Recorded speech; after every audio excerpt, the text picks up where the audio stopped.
तो इस कहानी की शुरुआत में हम एक बंदे को देखते हैं जो कि आज ही टोक्यो से आया है, लेकिन उसकी गाड़ी का टायर पंचर हो जाता है और ये बंदा एक डिटेक्टिव है और इसे अपने क्लाइंट से भी मिलने के लिए जाना है। पर इसकी किस्मत काफी अच्छी होती है कि उसे उसकी क्लाइंट यहीं पर मिल जाती है, जिसके बाद वो इसे लिफ्ट देती है और ये बताती है कि आखिरकार उसने इस बंदे को यहाँ पर क्यों बुलाया है। वो ये कहती है कि इस गांव के सारे जानवर एक एक करके ज़ॉम्बीज़ के अंदर बदल रहे हैं और ये ज़ॉम्बीज़ कोई आम ज़ॉम्बीज़ नहीं है, ये ज़ॉम्बीज़ और डीमंस का मिश्रण है। और वो इसे मना करती है कि वो ये सारी बातें किसी भी बच्चे के सामने ना करे।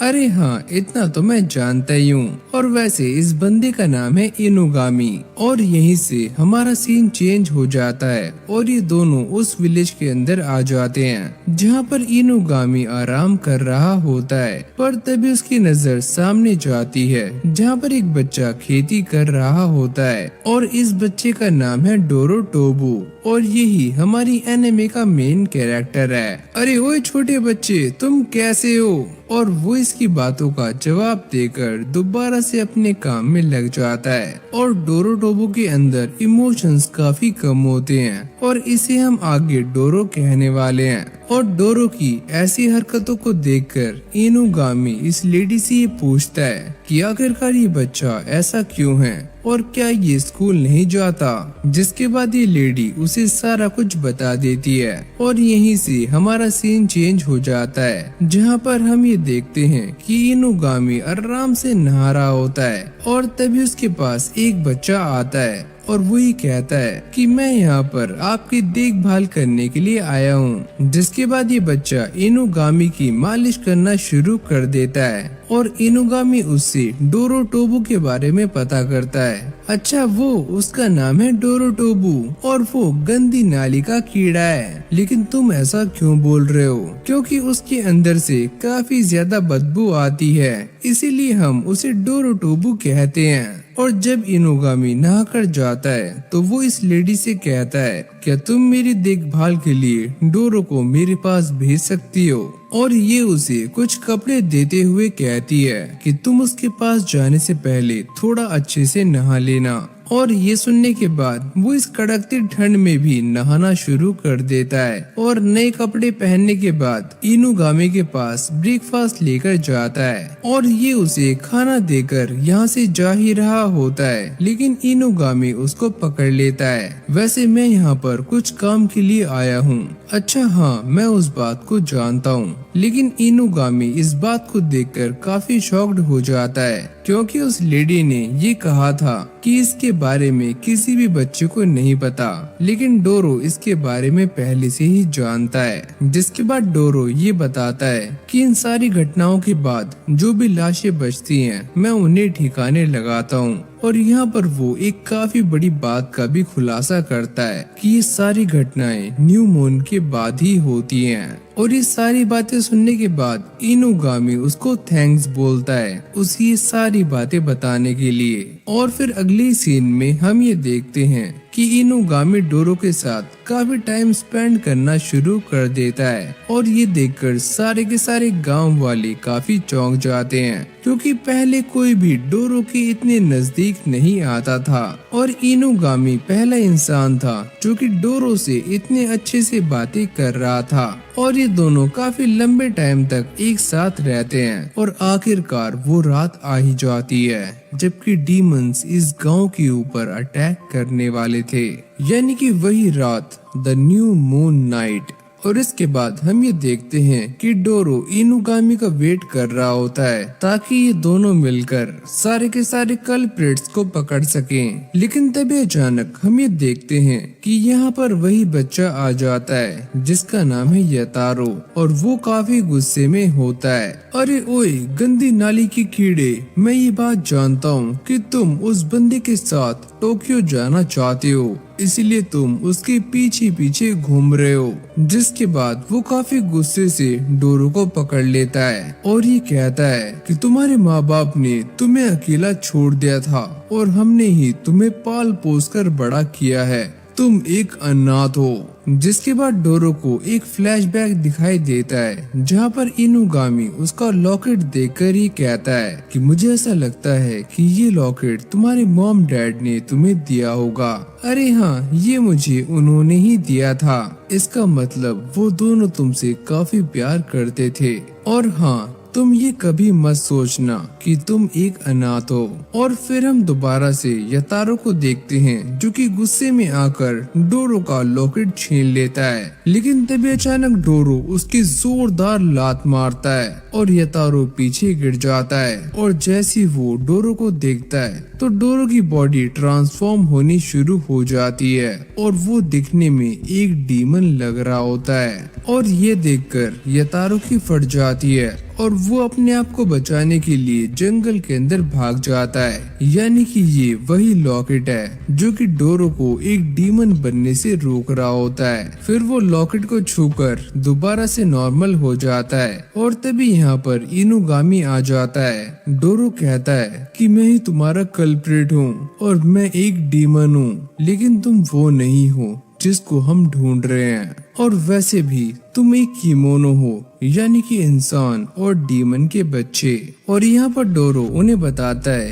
कि यतारो जंगल के अंदर जा चुका है और शायद उसके ऊपर डीमन एनिमल्स अटैक कर सकते हैं। जिसके बाद ये दोनों उसे बचाने के लिए जंगल के अंदर चले जाते हैं और इनका अंदाजा सही निकलता है और ये दोनों मिलकर यतारो को बचा लेते हैं। और डोरो के स्किल के सामने ये डीमंस कुछ भी नहीं होते। लेकिन तभी अचानक हम ये देखते हैं कि यहाँ पर वही किमोनो डियर आ जाती है जो कि इनकी असली कल्प्रिट है और ये काफी खतरनाक लग रही होती है और इन दोनों पर अटैक करना शुरू कर देती है। और ये दोनों भी उससे लड़ने की काफी कोशिशें करते हैं, पर ये डियर डीमन सारे के सारे अटैक्स को आराम से हील कर रही होती है। और तभी इनुगामी ये कहता है कि सुनो डोरो, तुम्हें इसका सर जड़ से उखाड़ना होगा, तभी तुम इसे हरा सकते हो। और ये सुनने के बाद डोरो फटाक से उसके ऊपर एक जोरदार अटैक करता है और एक ही झटके में इस डियर डीमन का सर धड़ से उड़ा देता है। और अब ये सारे यहाँ से जा रहे होते हैं और डोरो कहता है कि ये सारे लोग मुझे ही कल्प्रिट समझते हैं और इन सभी को ऐसा लगता है कि यहाँ पर सारे के सारे जानवरों को मैंने ही इन्फेक्टेड किया है। वैसे हाँ, तुम बिल्कुल सही बोल रहे हो और मुझे भी यहाँ पर तुम्हें मारने के लिए ही बुलाया गया था। और ये बोलने के बाद वो उसके ऊपर अपना तमंचा तान देता है। अच्छा, तो तुम मुझे जान से मार दोगे? और वैसे भी मुझे अपने मॉम डैड से मिलना था। इनुगामी पूछता है, वैसे तुम्हारा असली नाम क्या है? मेरा नाम है कब्बानी। और ये सुनते ही वो उसके पट से हेडशॉट मार देता है और हम सभी को ऐसा लगता है कि हमारा मेन कैरेक्टर अब मर चुका है। और फिर अगली सीन में हम ये देखते हैं कि इनुगामी किसी से बात कर रहा होता है और वो ही कहता है कि मैंने उसे जान से मार दिया है और मारकर दफना भी दिया है। लेकिन यहीं पर हम डोरो को देखते हैं जो कि अब भी जिंदा है और वो इनुगामी से ये पूछता है, लेकिन मैं तो मर गया था। लगता है बच्चे तुम ये नहीं जानते कि घोल कभी भी मरते नहीं हैं, उनके पास हीलिंग प्रॉपर्टीज होती हैं। और वो देखो, तुम्हारा निशान जहाँ पर मैंने तमंचे से अटैक किया था वो कब का हील हो चुका है। कबानी कहता है कि वैसे हम कहाँ पर हैं? हम दोनों अब टोक्यो में हैं। और फिर अगली सीन में हम ये देखते हैं कि इनुगामी डोरो को पहनने के लिए कुछ कपड़े देता है और जैसे वो ड्रेसअप होता है तो उसे बाहर से कुछ बच्चों की आवाजें आती हैं। और जैसे ही वो ये देखने के लिए दरवाजे की तरफ जाता है तभी अचानक वहाँ से दो बच्चे बाहर निकलते हैं और वो इसे देखकर काफी चौंक जाते हैं। अरे तुम कौन हो? और फिर यहीं से हमारा सीन चेंज हो जाता है और हम इनुगामी को देखते हैं जो कि इन सभी को ये बता रहा होता है कि मेरा नाम है इनुगामी और मैं एक डिटेक्टिव हूँ जो कि इंसानों और किमोनो दोनों की केसेस को सॉल्व करता है। और यहाँ पर इनुगामी इन सभी को इंट्रोड्यूस कर ही रहा होता है, लेकिन तभी सीकी उसकी बात को काट देता है और ये पूछता है, क्या ये बच्चा हाफ डीमन है? हाँ, ये बच्चा भी हाफ डीमन है, बिल्कुल तुम्हारी तरह। इसके मॉम और डैड में से पक्का कोई न कोई एक डीमन रहा होगा। और तभी सीकी उसकी शर्ट को देखकर ये कहता है, अबे ओए, ये मेरी शर्ट है, तूने ये कैसे पहनी? अगर तुम्हें इससे कोई दिक्कत है तो मैं तुम्हें ये वापस दे दूंगा। अरे नहीं नहीं, मैं किसी के भी पहने हुए कपड़े दोबारा नहीं पहनता। और ये बोलने के बाद सीकी यहाँ से चला जाता है, जिसके बाद अकीरा उससे माफी मांगता है। डोरो कहता है कि तुम एक काफी अच्छी लड़की हो अकीरा, मैं लड़की नहीं लड़का हूँ।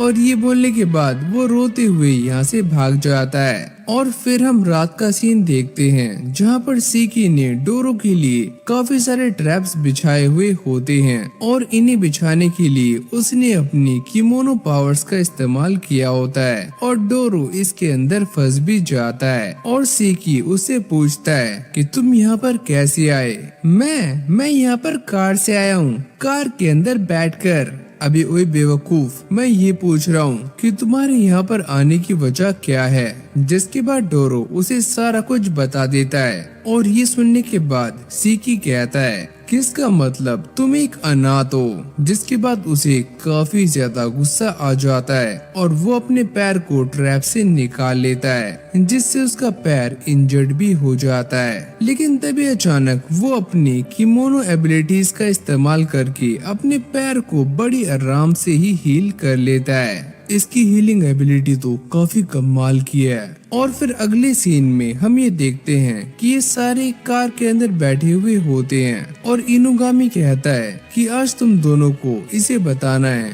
कि हमारा असली काम क्या है। जिसके बाद ये सारे उसी जगह पर पहुंच जाते हैं जहां पर इन्हें इन्वेस्टिगेशन के लिए बुलाया गया होता है। लेकिन यहाँ के सेफ्टी इंचार्ज इन बच्चों को अंदर जाने से मना करते हैं, लेकिन इनुगामी उन्हें कहता है कि ये सारे स्पेशलिस्ट हैं, इन्हें अंदर आने दो। और जब ये सारे अंदर आ जाते हैं तो यहाँ पर दो बच्चे रो रहे होते हैं, क्योंकि इनके बाकी फैमिली वाले अंदर हैं। इनुगामी कहता है, क्या तुम सारे आगे आकर देखना चाहते हो? और जैसे ही सीकी और अकीरा आगे आते हैं तो वो ये नोटिस करते हैं कि इस रूम के अंदर काफी सारे इंसेक्ट्स हैं। और ये देखकर अकीरा की फट जाती है। और तभी इनुगामी ये बताता है कि ये इंसेक्ट्स काफी खतरनाक होते हैं, लेकिन अगर इन्हें ज्यादा लंबा टाइम मिले और कम टाइम में ये इंसानों को मार नहीं सकते।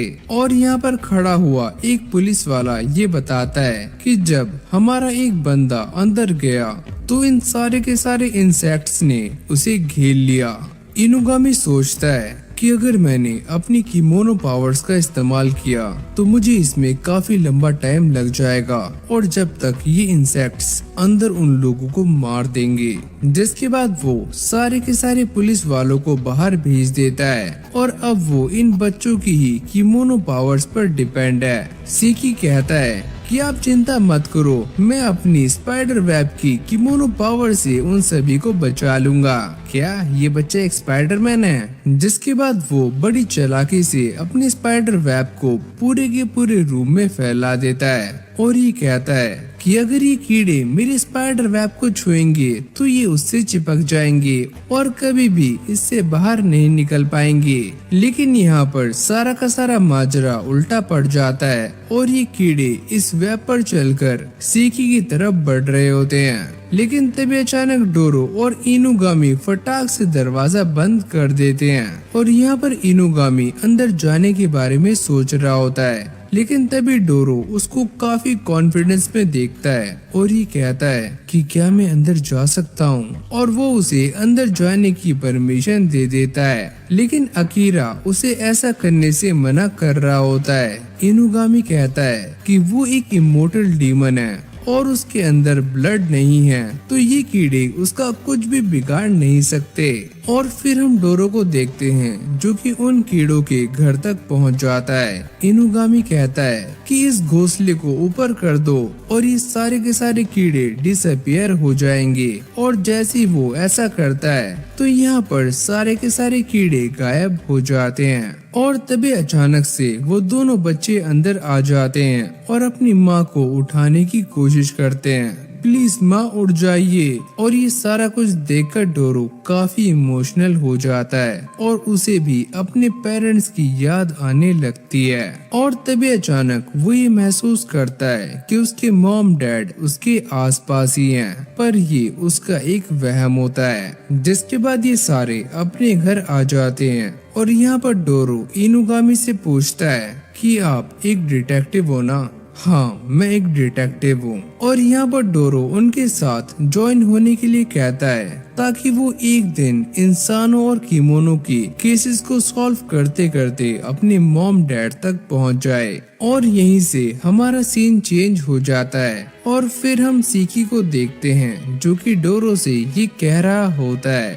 कि अगर तुम्हें सोफे पर सोने में थोड़ी दिक्कतें आ रही हैं तो तुम मेरे साथ मेरे रूम में बेड पर सो सकते हो। और डोरो भी उसके साथ चलने के लिए मान जाता है, यानी कि सीकी भी दिल का बुरा इंसान नहीं है। और फिर हमें इनुगामी को दिखाया जाता है जो कि एक लेडी से कॉल पर बात कर रहा होता है और वही कहता है कि मेरे पास एक डीमन बच्चा है जिसके पास लाइफ स्टोन है और ये हमारे लिए अच्छी बात है या फिर बुरी, इसका पता तो हमें आगे ही चलने वाला है। और फिर हम दोबारा से डोरो को देखते हैं जिसे इतने मुलायम बिस्तर पर सोने की आदत नहीं होती और उसे बिल्कुल भी नींद नहीं आ रही होती है। और यहाँ पर इनुगामी जिस लेडी से बात कर रहा होता है उसको देखकर ऐसा लगता है कि ये लेडी काफी खतरनाक है और ये डोरो के साथ कुछ भी कर सकती है। और इसके बाद इनुगामी सीकी से कहता है कि वो डोरो को लेकर इनारी के पास चला जाए। और इनारी एक केस सुने हैं जो कि ह्यूमन हार्ट्स को मैनिपुलेट कर सकती है और वो एक पुलिस डिपार्टमेंट के अंदर भी है। और फिर ये सारे यहाँ से जाने की तैयारियां करने लगते हैं, जिसके बाद इनुगामी डोरो को एक गुड लक चार्म दे देता है। और फिर अगली सीन में हम ये देखते हैं कि काफी सारे बंदे उसी लड़की का यानी कि इनारी का वेट कर रहे होते हैं और वो यहाँ पर बस आने ही वाली होती है। और वो आते ही यहाँ पर अपने बालों को लहराती है और इन सभी की हालत कुछ ऐसी हो जाती है। जिसके बाद हम डोरो और बाकी सभी को देखते हैं जो कि इसी तरफ जा रहे होते हैं, लेकिन डोरो रास्ते में रुक जाता है। सीकी कहता है अबे ओए जल्दी चलो, हमें वहाँ पर जल्दी पहुँचना है। जिसके बाद ये सारे पुलिस स्टेशन पहुँच जाते हैं, पर कोई ऊपर से इनके ऊपर नजर रख रहा होता है। और अंदर जाने के बाद ये एक टकले से बोलते हैं कि हमारे पास अपॉइंटमेंट है और हमें इनारी से मिलना है। अबे चलो चलो यहाँ से जाओ, वो बच्चों से नहीं मिलती। अभी ओए टकले हमें अंदर जाने दे। लेकिन तभी अचानक यहाँ पर एक लड़की आ जाती है जिसको देखकर ये टकला खड़ा हो जाता है और वही कहती है कि इनारी सामा तुम्हारा इंतजार कर रही है। हाँ बे टकले, आ गया स्वाद। लेकिन वो लड़की कहती है कि जिसका नाम कबाने है वही मेरे साथ आने वाला है। और यहाँ पर सीकी की बेइज्जती हो जाती है और जैसे ही कबाने ये डोर ओपन करने वाला होता है तभी ये लड़की उसे धक्का देकर नीचे गिरा देती है और उसके सामने इनारी सामा होती है। जिसके बाद वो उसे बैठने के लिए कहती है और ये बताती है कि मैंने तुम्हारे बारे में इनुगामी से काफी कुछ सुना है और मैं ये जानती हूँ कि तुम एक हाफ डीमन हो और तुम्हारे पास एक लाइफ स्टोन भी है। हाँ, तुमने सही कहा, मेरे पास एक लाइफ स्टोन है। लाइफ स्टोन काफी रेयर आइटम होता है, क्या मैं उसे देख सकती हूँ? और कबाने उसे ये लाइफ स्टोन दिखा देता है और वो ये कहती है कि इंसान जो भी mental, physical, sensational energy produce करते हैं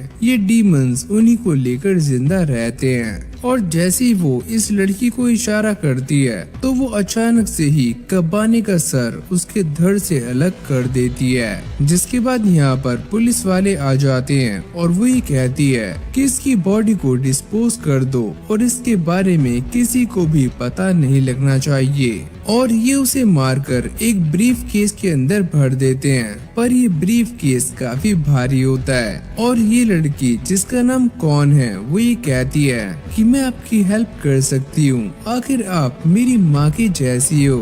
इनारी कहती है कि अगर मेरे पास और भी ज्यादा लाइफ स्टोन्स होंगे तो मुझे ह्यूमंस के साथ रहना नहीं पड़ेगा।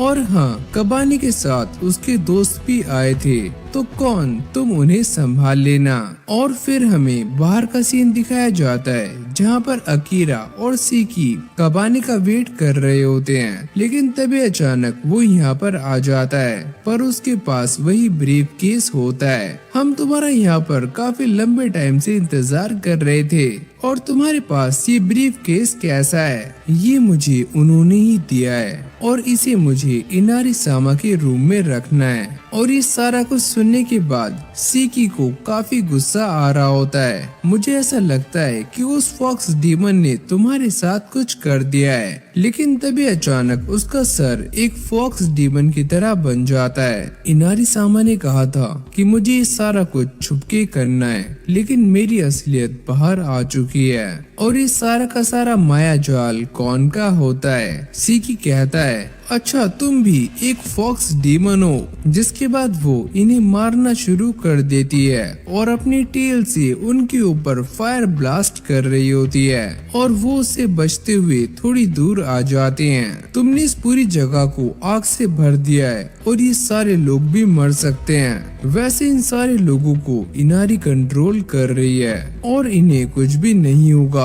अच्छा, तो ये सारा का सारा एक किस्सुने इल्यूजन है, इसलिए मुझे उससे काफी नफरत है। और ये सुनने के बाद कौन को काफी गुस्सा आ जाता है और वो उनके ऊपर एक के बाद एक फायर बॉल से अटैक करना शुरू कर देती है। और ये दोनों अपने आप को बचाने के लिए काफी सारे टेबल्स को एक शील्ड की तरह इस्तेमाल कर रहे होते हैं। अबे ओए अकीरा, तू भी तो कुछ कर, लेकिन उसकी पहले ही फट रही होती है। और तभी अचानक हम ये देखते हैं कि ये दोनों उस ब्रीफ केस को कौन से छीन लेते हैं और जैसे वो इसे खोलकर देखते हैं तो इसके अंदर कबाने का सर होता है। अबे ओए, तुम यहाँ पर क्या कर रहे हो? और अकीरा इसको देखते ही बेहोश हो जाता है। और ये सारा कुछ देखकर कौन को काफी गुस्सा आ रहा होता है और वो दोबारा से एक फॉक्स के अंदर ट्रांसफॉर्म हो जाती है और वो उन्हें मारने के लिए अटैक्स करना शुरू कर देती है, लेकिन ये दोनों बचकर एक सेफ जगह पर आ जाते हैं। और सीकी ये देखता है कि कबाने का सर उससे बातें कर रहा है। सुनो सीकी, एक काम करो, मुझे उसके पास एक बॉल की तरह फेंको। अबे ओए, ये तू क्या बोल रहा है? तू एक सर है और तू कुछ भी नहीं कर सकता। और यहाँ पर कौन अब भी उन दोनों को ही ढूंढ रही होती है, लेकिन तभी अचानक सीकी पीछे से आता है और वो कबाने का सर पकड़कर उसकी तरफ फेंक कर मारता है और कबाने उसके कंधे पर काट लेता है, जिससे वो बेहोश हो जाती है। और अब ये सारी चीजें नॉर्मल हो जाती हैं। सीकी कहता है, इसका मतलब ये सारा कुछ एक इल्यूजन था, लेकिन उसके हाथ पर जो चोट लगी होती है वो एकदम रियल होती है। और तभी अचानक वो ये नोटिस करता है कि कबाने की पूरी बॉडी हील होना शुरू हो जाती है और वो एकदम नंगा पुंगा लग रहा होता है। और अभी सारे बाहर आ जाते हैं और इनुगामी इनको देखकर कहता है, मुझे पता ही था कि अंदर कुछ ऐसा ही होने वाला है। अभी ओए, तेरा मतलब क्या है कि अंदर कुछ ऐसा ही होने वाला था? इनुगामी कहता है, मैंने तुम्हें जो गुड लक चार्म दिया था, क्या उसने वो ले लिया? और दूसरी तरफ हम इनारी को देखते हैं जो कि इस लाइफ स्टोन को देखकर काफी खुश हो रही होती है, लेकिन तभी अचानक ये चेंज हो जाता है, यानी कि ये भी एक इल्यूजन था। और अब इनुगामी उससे कहता है कि इस बार तुमने मेरे बच्चों को जान से मार ही दिया था, पर अब जब हम मिलेंगे तो तुम्हारा सामना मुझसे होगा। और लाइफ स्टोन कबाने के मुंह में होता है। इनारी का ड्राइवर कहता है कि हमें जहाँ पर पहुँचना था हम वहाँ पर पहुँच चुके हैं, लेकिन वो काफी गुस्से में होती है।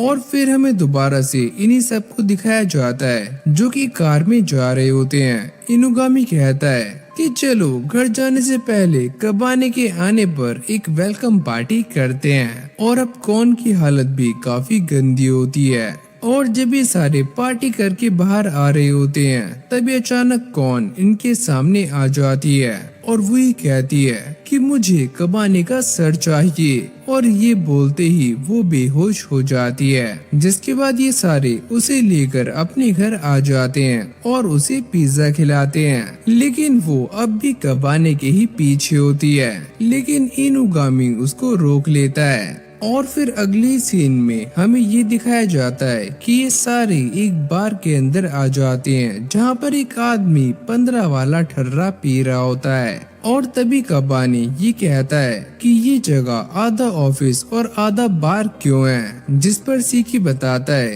कि ये जगह इनुगामी के पार्टनर की थी और ये दोनों ही इस जगह को रन किया करते थे। और तभी ये बेवड़ा कहता है, वैसे मुझे एक लड़की से प्यार है, लेकिन मुझे उसके बारे में कुछ नहीं पता, उसका नाम, उसका पता क्या था, उसका नाम ढिंचक पूजा। और इस बंदे ने उन सभी को यहाँ पर इसीलिए बुलाया होता है ताकि वो उसके बारे में पता लगा सके।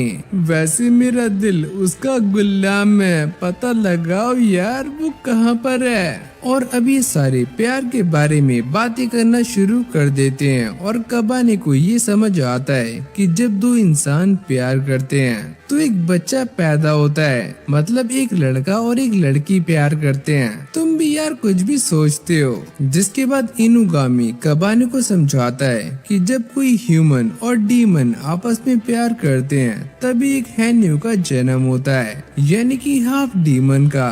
तो अगर मैं प्यार को अच्छे तरीके से समझ पाऊँ तो मैं अपने पेरेंट्स को भी काफी अच्छे से समझ पाऊंगा। जिसके बाद इनुगामी अकीरा और सीकी को कबाने की हेल्प करने के लिए कहता है, और वो ये भी कहता है कि सुनो कौन, अगर तुमने भी इनका साथ दिया तो मैं तुम्हें बदले में कबाने का सर दूंगा। क्या तुम ये सच बोल रहे हो? और तभी अचानक ये बेवड़ा खड़ा हो जाता है और ये कहता है कि मेरा नाम है योरूनो और कल तक तुम्हें मेरा काम कर देना है। और तभी यहाँ पर हम एक चूहे को देखते हैं जिसको देखकर ये आदमी एक बिल्ली की तरह रिएक्ट करना शुरू कर देता है और उसको पकड़ लेता है। जब भी मेरे आसपास चूहे होते हैं तो मैं अपने आप को कंट्रोल नहीं कर पाता। और ये सारे शॉक्ड हो जाते हैं क्योंकि इस बंदे ने एक बैग भरकर चूहे रखे हुए होते हैं जो कि ये उस लड़की को देने वाला है एज अ गिफ्ट। और अभी सारे उस मिशन पर आ जाते हैं और ये ठरकी उन्हें उस लड़की की फोटो दिखाता है क्योंकि नाम तो इसको भी पता नहीं होता। और अभी सारे एक बिल्ली पर नजर रख रहे होते हैं और जैसे ही बिल्ली एक सुमड़ी में जा रही होती है तभी अचानक ये पीछे से आ जाते हैं। अरे सुनो, क्या तुम माओ चैन हो? हमारा क्लाइंट तुमसे प्यार करता है और वो तुम्हारे बारे में काफी कुछ जानना चाहता है। और तभी अचानक ये बिल्ली उसी लड़की में ट्रांसफॉर्म हो जाती है जिसका पिक्चर इस ठरकी ने दिखाया था। और जैसे ये लड़की दोबारा से बिल्ली बनती है तभी अचानक कौन पीछे से आकर इसको पकड़ लेती है। अब बोलो जो तुम इसे बोलना चाहते हो। और अब वो अपना कैट फेस बनाकर ये कहता है कि तुमसे मिलने से पहले मैं काफी अकेला था, लेकिन तुमसे मिलने के बाद मुझे लाइफ में एक रोशनी मिली और मैं चाहता हूँ कि तुम मुझे भी एक कैट बना दो ताकि हम दोनों एक साथ रहें। और ये लोग काफी सारे चूहे जो कि मैंने तुम्हारे लिए इकट्ठे करे हैं। और ये लड़की उसकी प्यार भरी बातों में आ जाती है जिसके बाद ये मिशन कंप्लीट हो जाता है। और अभी सारे इनुगामी के सामने आ जाते हैं। कौन कहती है कि तुमने मुझसे कहा था कि तुम मुझे कबाने का सर दोगे, एक काम करो अपनी आंखें बंद करो। और अब वो एक स्पेल कास्ट करता है जिससे वो एक संतरे को कबाने के सर में बदल देता है। और कौन वो संतरा लेकर यानी कि वो सर लेकर यहाँ से चली जाती है। और फिर हम इनुगामी को देखते हैं जो कि कबाने और अकीरा को एक मिशन के बारे में समझा रहा होता है और ये दोनों ही उसी मिशन पर जाने वाले हैं। वो ये कहता है कि एक रिवर में काफी सारे अजीब क्रिएचर्स देखे गए हैं और वहाँ पर काम करने वाले वर्कर्स की अननेचुरल तरीके से डेथ हो रही है। और ये सारी बातें सुनते ही अकीरा की फटनी शुरू हो जाती है लेकिन जैसे ही कबाने इस मिशन के लिए हाँ बोलता है तो अकीरा को भी उसका साथ देना पड़ता है और अब ये दोनों शिबुया रिवर के पास आ जाते हैं और कबाने यहाँ पर खड़ा होता है और अकीरा भी पूरी किट पहनकर यहाँ पर आता है और कबाने उसे पहचान नहीं पाता। जिसके बाद ये दोनों अंडरग्राउंड आ जाते हैं और अकीरा ये बताता है कि मेरा एक भाई था और हम दोनों ट्विंस थे और उसको ही ढूंढने के लिए मैं इनुगामी के पास आया था और वैसे हमें यूकी ओनो को कहा जाता है और हमारा एक क्लैन है जो कि माउंटेन्स के अंदर रहता है और यहाँ पर मेल्स 100 सालों में सिर्फ एक बार ही पैदा होते हैं और फिर हमें उसके भाई की एक झलक दिखाई जाती है और वो ये कहता है कि हम दोनों एक साथ इस विलेज को प्रोटेक्ट करेंगे और जब हम बड़े हो जाएंगे तो हम दोनों एक साथ इस विलेज को छोड़ देंगे। जिसके बाद अकीरा कहता है कि जब हम दोनों विलेज को छोड़ रहे थे तो हम दोनों बिछड़ गए। मैं तो जिंदा हूँ और मुझे ऐसा लगता है कि मेरा भाई भी जिंदा होगा। कबाने कहता है कि इसका मतलब तुम स्नो और आइस को कंट्रोल कर सकते हो, तो चलो एक काम करो, इस रिवर को फ्रीज कर दो। मैं ऐसा कर तो सकता हूँ लेकिन इसके अंदर जितने भी क्रिएचर्स होंगे वो सारे के सारे फ्रीज हो जाएंगे। लेकिन तभी अचानक यहाँ पर एक अजीब सा फ्रॉग जैसा डीमन आ जाता है जो कि अकीरा को पकड़ लेता है, लेकिन कबाने उसे छुड़वा लेता है पर उसकी नाक अकीरा के फेस पर लग जाती है और जैसे ये डीमन दोबारा से उनके ऊपर अटैक करने वाला होता है तभी यहाँ पर तनुकी आ जाता है और अकीरा उसको देखकर गले से लगा लेता है और ये एक लेटर लेकर आता है जो कि इनुगामी ने इनके पास भेजा हुआ होता है और इसके अंदर ये लिखा हुआ होता है कि यहाँ पर एक फ्रॉग किमोनो डीमन है जो कि यहाँ पर लोगों को जान से मार रहा है और इनुगामी ने उन दोनों की हेल्प करने के लिए एक ब्लड भी भेजा होता है। अगर वो इस ब्लड को पानी के अंदर डालते हैं तो सारे के सारे डीमंस उनकी तरफ अट्रैक्ट हो जाएंगे और अकीरा को इस बात से थोड़ा डर लग रहा होता है लेकिन वो अपने भाई को ढूंढना चाहता है और जैसे ही इस ब्लड को पानी के अंदर डालते हैं तो सारे के सारे फ्रॉग डीमंस बाहर आ जाते हैं और आते ही इनके ऊपर अटैक्स करना शुरू कर देते हैं। लेकिन यहाँ पर तनुकी और कबाने उन सारे के सारे डीमंस को संभाल रहे होते हैं। मैं काफी कमजोर हूँ और मैं इनकी हेल्प नहीं कर सकता और तभी अचानक एक फ्रॉग डीमन कबाने को काट लेता है। तुम चिंता मत करो, मैं अपने आप को हील कर सकता हूँ। वैसे मैं इन सभी को फ्रीज कर सकता हूँ लेकिन मैं फोकस नहीं कर पा रहा हूँ और तभी उसे अपने भाई की बातें याद आती हैं। तुम बस अपनी पॉजिटिविटी पर फोकस करो, बाकी सब मैं संभाल लूंगा। और तभी अचानक हम ये देखते हैं कि उसकी बॉडी ग्लो करना शुरू कर देती है और यहाँ पर सारे के सारे फ्रॉग डीमंस जम जाते हैं, यानी कि उनकी कुल्फी बन जाती है। और जैसे अकीरा कबाने को देखता है तो उसकी बॉडी भी जम चुकी होती है सिवाय उसके सर के। कबाने कहता है, अरे वाह, तुम तो काफी कमाल के हो। और यहीं पर हम एक काफी बड़े फ्रॉग डीमन को देखते हैं जो कि इन सभी को थैंक्स बोल रहा होता है और वही कहता है कि ये सारे के सारे फ्रॉग्स अपना मानसिक संतुलन खो बैठे थे और यहाँ तक कि ये अपने बच्चों को भी जान से मार रहे थे, लेकिन तुमने आकर इन्हें ठिकाने लगा दिया, इसके लिए शुक्रिया। और अकीरा इस जगह की एक फोटो क्लिक कर लेता है ताकि वो सीकी को चिढ़ा सके और ये बता सके कि आज उसने क्या किया है। और फिर अगले सीन में हम ये देखते हैं कि कबाने सफाई कर रहा होता है और वो अपने सामने एक डोर को नोटिस करता है जिसके ऊपर मी हाय लिखा हुआ होता है और उसे याद आता है कि इनुगामी ने उसे मना किया है कि उसे ये डोर नहीं खोलना। और तभी अचानक उसके अंदर से एक हाथ निकलता है जो कि कबाने को अंदर खींच लेता है और जैसे ही इनुगामी को इस बात की भनक लगती है वो भागकर कबाने के पास आता है, लेकिन कबाने यहाँ पर सही सलामत होता है और यहाँ पर एक बंदा बैठा हुआ होता है जो कि कबाने को काफी अजीब तरीके से ट्रीट कर रहा होता है। इनुगामी कहता है कि तुम इसे ऐसे ट्रीट करना बंद करो, जिसके बाद ये बंदा कहता है कि मेरा नाम है मी हाय और मैं एक वैम्पायर हूँ और मेरा काम है इनुगामी के लिए इंफॉर्मेशन कलेक्ट करना। और अब ये बंदा कबाने को अपना नौकर बनाकर रख लेता है और वो ये कहता है कि आज से तुम मेरे सर्वेंट हो और मुझे जो कुछ भी चाहिए होगा तुम मुझे ला कर दोगे।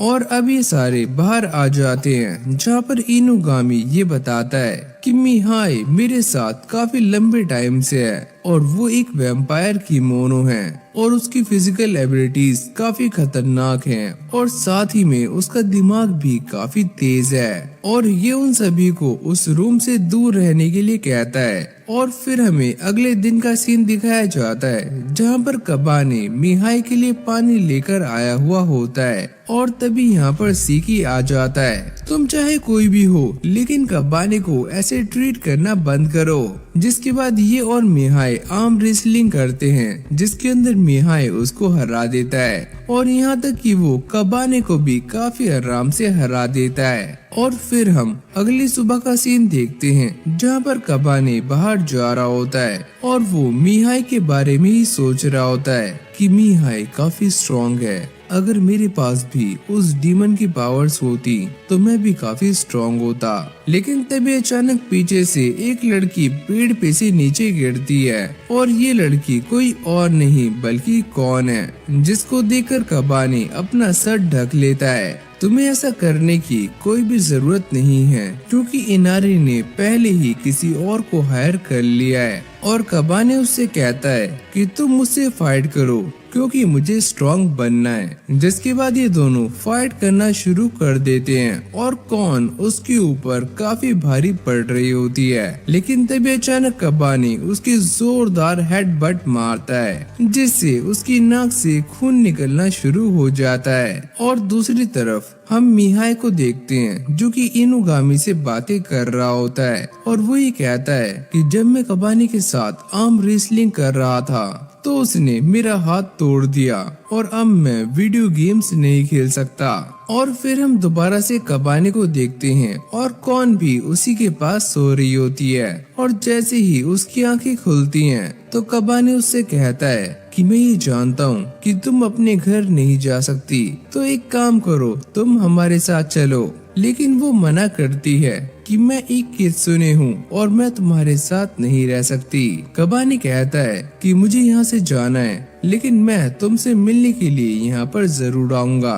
और ये सुनने के बाद वो काफी खुश होती है। और जैसे ही कबाने घर पर आता है वो ये देखता है कि इनुगामी यहाँ पर नहीं है और मिहाई और बाकी सभी किसी केस पर चर्चा कर रहे हैं। मिहाई कहता है कि इनुगामी यहाँ पर नहीं है, वो किसी काम से बाहर गए हैं, तब तक मैं इस केस को सॉल्व कर रहा हूँ। और फिर हम सीकी को देखते हैं, जिसने यहाँ पर काफी सारे हीटर्स ऑन कर दिए होते हैं और वो अपनी पूरी बॉडी को अपने वेब से कवर कर लेता है। और अब मिहाई उन सभी को मिशन समझा रहा होता है और वो ये कहता है कि बगबाइट इलेक्ट्रॉनिक्स में पिछले साल 16 लोगों ने अपनी जान ली थी, लेकिन इस साल उसने काफी ज्यादा प्रॉफिट कमाया है। और हमारा मिशन ये है कि हमें ये पता करना है कि उस कंपनी में ऐसा क्या हो रहा है कि किसी ने भी अब सुसाइड नहीं की। और ये कंपनी पिछले साल बैंकरप्ट हो गई थी, लेकिन अब इसने दोबारा से स्टैंड कैसे ले लिया है, वो भी इतनी जल्दी।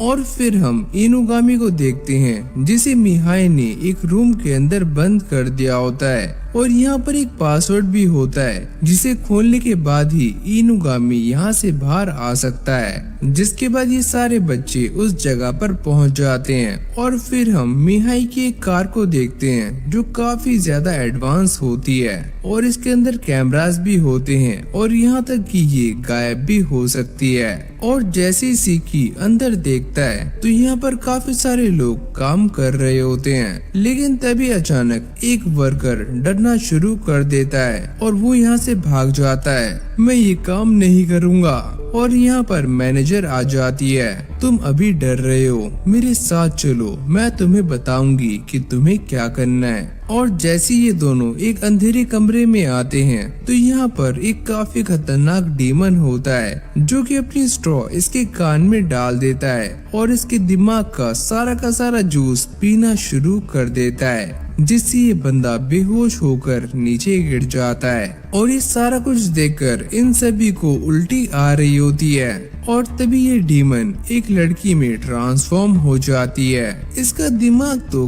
काफी ज्यादा अच्छा था और अब ये बंदा दोबारा से खड़े होकर अपने काम पर जाने के लिए रेडी हो जाता है। और सीकी ये समझ नहीं पाता कि आखिरकार इसके साथ ऐसा क्या हुआ कि ये अब अपने काम पर जाने के लिए बिल्कुल भी हिचकिचा नहीं रहा है। और अब मिहाई ये सारा कुछ पता करने के लिए इनुगामी के पास आता है और इनुगामी उसे ये बताता है कि ये एक मॉस्किटो डीमन है जिसे कानोनबा कहा जाता है और ये डीमंस इंसानों का खून पीते हैं और कभी कभी उनका ब्रेन भी खाते हैं। और अब सीकी भी ये सारी बातें समझ जाता है कि इस जगह पर जितने भी वर्कर्स काम कर रहे हैं उनके पास अपना ब्रेन नहीं है और उन्हें ये नहीं पता कि उन्हें क्या करना है। और मिहाई भी समझ जाता है कि आखिरकार यही वजह है जिससे वहाँ पर सुसाइड्स होनी रुक गई हैं। और अब ये दोनों वहाँ पर बैठे हुए उनसे लड़ने का प्लान बना रहे होते हैं और अकीरा तो घोड़े बेचकर सो जाता है। जिसके बाद मिहाई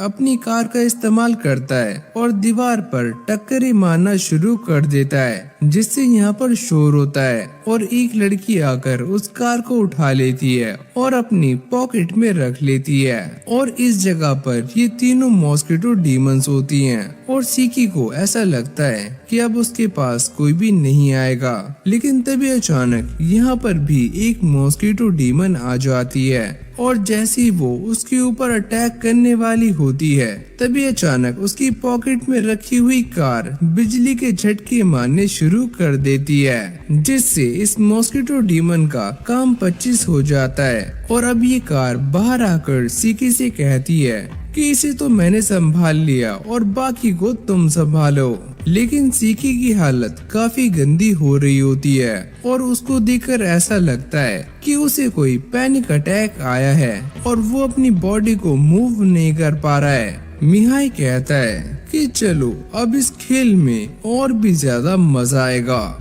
और अब सीकी अपने पास्ट को याद करता है कि जब वो छोटा था तो वो अपनी माँ के साथ रहा करता था, लेकिन उसे ये बात याद नहीं है कि वो उनसे अलग कैसे हुआ। और यहाँ पर मिहाई कबाने और अकीरा को ये बता देता है कि सीकी काफी बड़ी दिक्कत में है। जिसके बाद ये दोनों उसी तरफ जाने लगते हैं और तभी अचानक उनके सामने उन तीनों में से ही एक डीमन आ जाती है और वो उनसे लड़ने के लिए एकदम तैयार होती है। और इस तरफ हम सीकी को देखते हैं जिसे अब भी पैनिक अटैक आया हुआ होता है और वो अपनी बॉडी को बिल्कुल भी मूव नहीं कर पाता। मैं काफी कमजोर फील कर रहा हूँ, प्लीज मुझे बचा लो। कबाने कहता है कि हमारे रास्ते में भी एक डीमन आई थी लेकिन हमने उसे निपटा दिया और अब हम तुम्हारी तरफ ही आ रहे हैं। और ये सारी बातें जानने के बाद सीकी को काफी गुस्सा आना शुरू हो जाता है और मिहाई उससे कहता है कि वो देखो उन दोनों ने एक डीमन को हरा दिया और तुम यहाँ पर अकेले खड़े हो। और ये सुनने के बाद सीकी उस कार पर एक जोरदार मुक्का मारता है और ये डीमन कहती है कि मैं तुम्हारे बारे में अपनी बहनों को बताऊंगी लेकिन उससे पहले मैं तुम्हें जान से मारने वाली हूँ। और तभी अचानक हम ये देखते हैं कि ये मॉस्किटो डीमन सीकी के ऊपर अटैक्स करना शुरू कर देती है लेकिन वो इससे बच जाता है। जिसके बाद वो अपना नाइट विजन ऑन कर लेती है। लेकिन तभी अचानक हम ये नोटिस करते हैं कि सीकी ने इस मॉस्किटो डीमन को अपने वेब के अंदर फंसा लिया है और वो ऊपर से आकर उसके फेस पर जोरदार लाते मारता है जिससे वो बेहोश हो जाती है। जिसके बाद यहाँ पर कबानी और अकीरा भी आ जाते हैं। सीकी उनसे कहता है कि तुम्हें यहाँ पर आने में काफी टाइम लगा लेकिन मैंने इसे काफी पहले ही हरा दिया था। और अब ये दोनों मॉस्किटो डीमंस बातें कर रही होती हैं लेकिन तभी यहाँ पर उनकी बड़ी सिस्टर आ जाती है और वो आते ही अपनी ही दोनों बहनों का दिमाग खा लेती है और वो ये कहती है कि अब मैं इन सारे बच्चों को भी जान से मार दूंगी। और जैसे ही कबाने उसके ऊपर अटैक करता है तो ये मॉस्किटो डीमन अपनी निडल को कबाने की बॉडी के आर पार कर देती है। अकीरा भी अपने आइस मैजिक का इस्तेमाल करने के बारे में सोचता है, लेकिन उसके आसपास पानी नहीं होता तो ये मैजिक फेल हो जाता है और कबाने उससे लड़ते हुए ये सोच रहा होता है कि इसने अपनी दोनों बहनों को जान से मार दिया।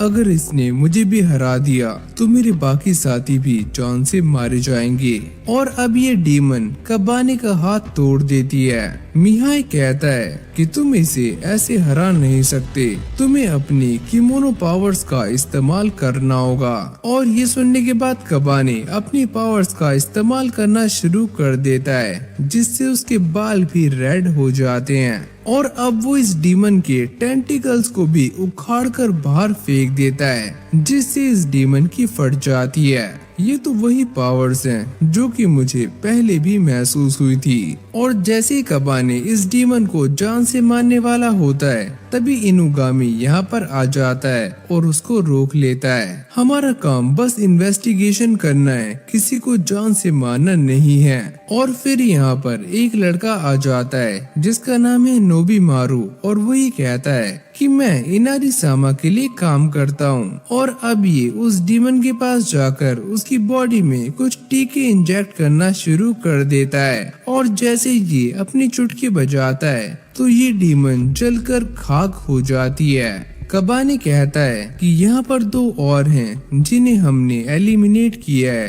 क्या तुम इन्हें भी मारने वाले हो? नोबीमारू कहता है कि इंसानों को किमोनो के बारे में कुछ भी नहीं पता, तो हम इनसे रिलेटेड कोई भी सुराग नहीं छोड़ सकते। और यहाँ पर सीकी की हालत काफी खराब होती है। नोबी उन्हें कहता है कि तुम इसे लेकर हॉस्पिटल चले जाओ। और जैसी कबाने उसे लेकर यहाँ से जा रहा होता है तभी नोबी उससे कहता है कि मैं तुम्हें एक राज की बात बताना चाहता हूँ, और वो ये है कि इनारी अभी भी तुम्हारे लाइफ स्टोन के पीछे है, लेकिन वो उसे खुद लेना नहीं चाहती। वो चाहती है कि ये लाइफ स्टोन तुम उसे खुद दो। लेकिन आखिरकार तुम मुझे ये सारा कुछ क्यों बता रहे हो? वैसे मैं इनारी को पसंद नहीं करता। और फिर हमें शाम का सीन दिखाया जाता है जहाँ पर कबाने लेटा हुआ होता है, लेकिन उसे नींद नहीं आती और वो अब भी अपने दोस्तों के बारे में ही सोच रहा होता है। और फिर हमें न्यूज में दिखाया जाता है कि बग बाइट इलेक्ट्रॉनिक्स अब बंद हो चुकी है और उसके ऊपर एक केस भी रजिस्टर हो चुका है। और सीकी जहाँ भी जा रहा होता है कबाने उसके पीछे पीछे होता है। और कबाने ये देखकर काफी खुश होता है कि सारे लोग उसकी आंखों के सामने हैं और सारे सही सलामत हैं। और तभी अचानक उसे ये बात याद आती है कि उसने कौन से प्रॉमिस किया था कि वो उससे मिलने के लिए आएगा, जिसके बाद कबाने उससे मिलने के लिए चला जाता है। और वो ये नोटिस करता है कि कौन ने काफी सारी फिशेस पकड़ी हुई होती हैं, लेकिन अब ये सारी की सारी खराब हो चुकी हैं। और कौन ये बताती है कि उसने ये सारी फिशेस उन दोनों के लिए ही पकड़ी थी ताकि वो दोनों इन्हें बैठकर आराम से खा पाएं। लेकिन तभी अचानक हम पेड़ के ऊपर बैठे हुए नोबी को देखते हैं जो कि इन दोनों की बातों को सुन रहा होता है, यानी कि वो कबाने पर नजर बनाए हुए है। तो इसी के साथ हमारे इस एनिमे का पहला पार्ट यहीं पर एंड हो जाता है। अगर आपको ये वाली वीडियो अच्छी लगी हो तो वीडियो को लाइक करके चैनल को सब्सक्राइब करना मत भूलना। और मुझे नीचे कमेंट में जरूर से बताना कि आपको ये एनिमे कैसी लगी, और अगले पार्ट के लिए भी आप मुझे नीचे कमेंट कर सकते हो। बाकी मैं मिलता हूँ आपसे एक और न्यू फ्रेश वीडियो के साथ, तब तक के लिए कीप वॉचिंग एनीसोल। और इसके बाद हम ये देखते हैं कि ये सारे उस जगह पर जा रहे होते हैं जहाँ पर सीकी का जन्म हुआ था, क्योंकि सीकी को अपने पेरेंट्स के बारे में जानना है। और तभी हमें ये पता चलता है कि उस जगह पर सीकी के अंकल हैं। और सीकी ये बताता है कि मैं इनुगामी के साथ रहने से पहले अपने अंकल के साथ रहा करता था। और अभी सारे गाड़ी से बाहर आकर अपना अपना टाइम पास कर रहे होते हैं। लेकिन तभी अचानक कबाने की नजर एक बुक पर जाती है जिस जिसका नाम है द लेजेंड ऑफ निशिकीगुमो। वैसे ये कहानी इस जगह पर काफी मशहूर है और इस किताब में ये लिखा हुआ था कि एक बार एक इंसान ने एक स्पाइडर को पाला था और वो उसे कुछ खाने के लिए भी देता है, और जैसी उसकी आंख अगली सुबह खुलती है तो वो ये नोटिस करता है कि उसके घर में चारों तरफ गोल्डन स्पाइडर वेब हैं और ये बंदा उन जालों को बेचकर काफी सारे पैसे कमाता है और अमीर बन जाता है। और यहीं पर हम एक छोटी सी लड़की को देखते हैं जो कि सीकी को काफी गौर से देख रही होती है और उसे ये समझ नहीं आता कि आखिरकार ये मुझे क्यों देख रही है। और कुछ देर के बाद यहाँ पर इनुगामी आ जाता है और उनके साथ होते हैं सीकी के अंकल, और सीकी उन्हें देखकर काफी शॉक्ड हो जाता है। जिसके बाद ये सारे एक अलग जगह पर आ जाते हैं जहाँ पर सीकी के अंकल अपने आप को इंट्रोड्यूस करते हैं और वो ये कहते हैं कि मेरा नाम है अकियो टाडेमारू और मैं सीकी का अंकल हूँ और साथ में एक स्कॉलर भी। वैसे मेरे अंकल किमोनो नहीं है, लेकिन उन्हें किमोनो के बारे में काफी अच्छी नॉलेज है। और वैसे मैं ये जानता हूँ कि तुम यहाँ पर अपने मॉम डैड के बारे में जानने के लिए आए हो, तो चलो मैं तुम्हें वही बताता हूँ। और आकियो ये बताता है कि जब मैं कॉलेज के अंदर था तो मैं इसी किताब के ऊपर रिसर्च कर रहा था, जिसके लिए मैं जंगलों में इधर उधर भटकता रहता था और तभी मैं तुम्हारी माँ से मिला। और इसी आधी स्टोरी के साथ हमारा सीन चेंज हो जाता है और हम ये देखते हैं कि कबाने और अकीरा आराम से बैठकर आइसक्रीम खा रहे होते हैं और तभी यहाँ पर सीकी आ जाता है, क्या भाई अकेले अकेले मेरे लिए भी मंगा दो। और वही पूछते हैं क्या तुम्हें तुम्हारी मॉम के बारे में कुछ पता लगा।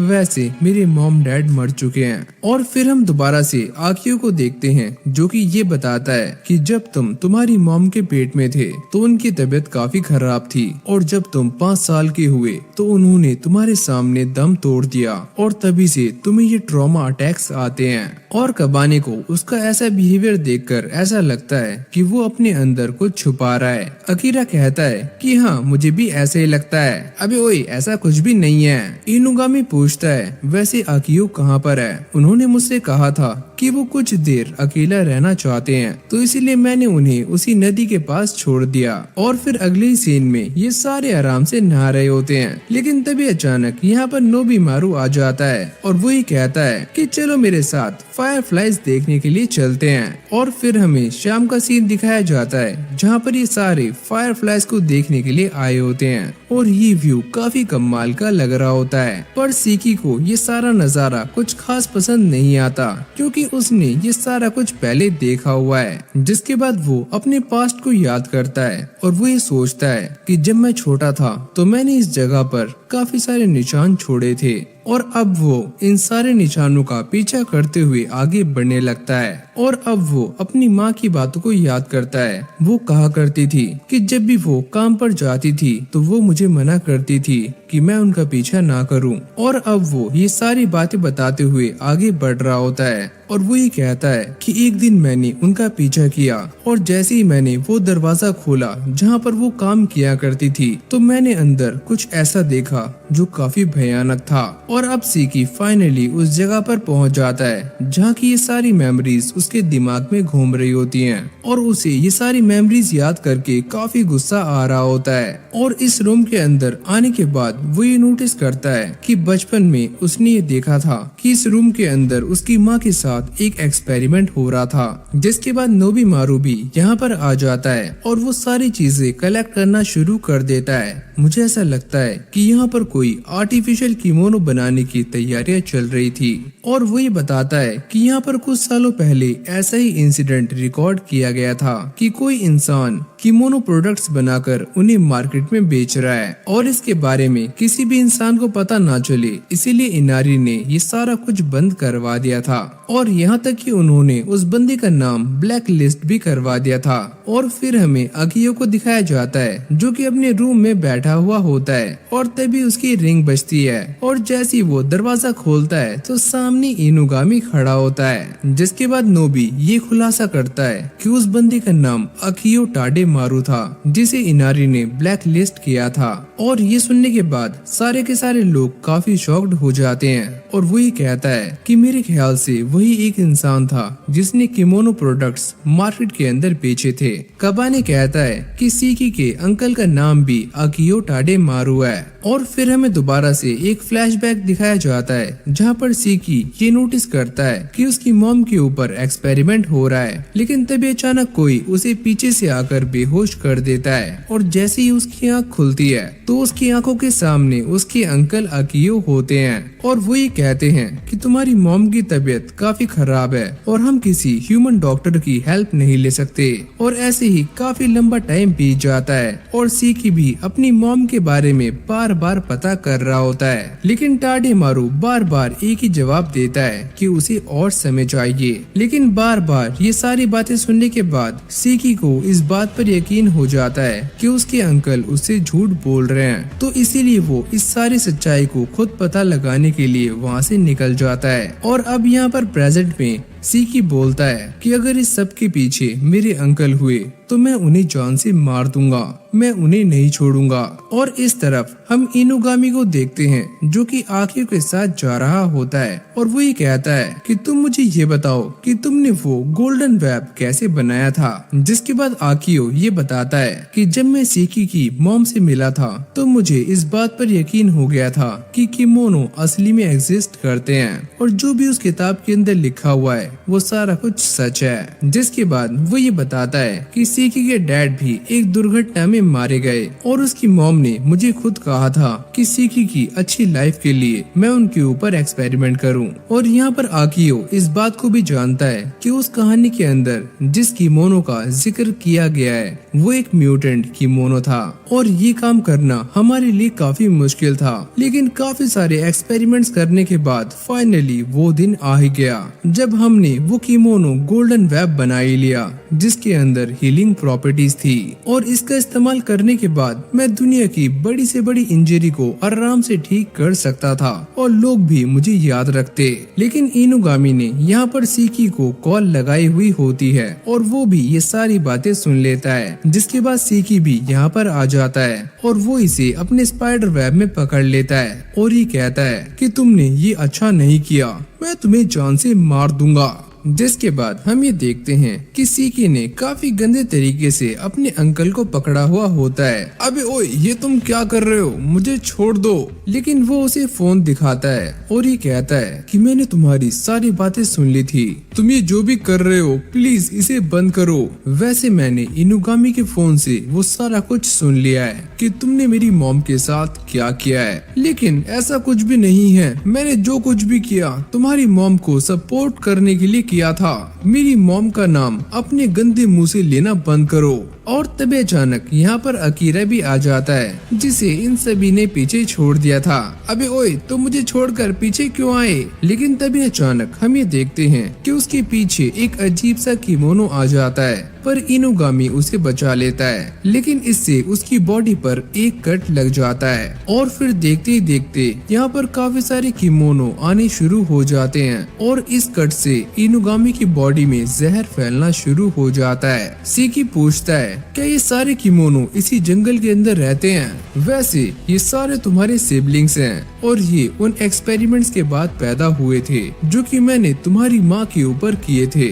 और ये सुनने के बाद सीकी चौंक जाता है। तभी आकियो ये बताता है कि ये सारे गोल्डन वेब क्रिएट नहीं कर सकते, लेकिन ये काफी चालाक हैं और बोल सकते हैं। जिसके बाद वो ये बताता है कि ये सारे किमोनो उन वर्ड्स को भी यूज कर सकते हैं जो कि तुम्हारी मॉम यूज किया करती थी। और अब ये सारे किमोनो सीकी से उसकी मॉम की तरह ही बातें करना शुरू कर देते हैं। और ये सारा कुछ सुनकर सीकी काफी टूट जाता है और वो अपनी मॉम की ही बातों को याद करता है। और तभी नोबी ये कहता है कि ये अब लड़ नहीं सकता कबाने उसके पास आता है, क्या मैं तुम्हारे लिए कुछ कर सकता हूँ? लेकिन तभी अचानक हम ये देखते हैं कि एक किमोनो उन पर अटैक करने के लिए आगे बढ़ रहा होता है, लेकिन तभी कबाने उसकी एक जोरदार मुक्का मारकर उसे पीछे गिरा देता है और इस तरफ कुछ किमोनो इनुगामी और अकीरा को घेर लेते हैं। लेकिन तभी अकीरा इनुगामी का हाथ फ्रीज कर देता है ताकि वो जहर उसकी बॉडी में ना फैले।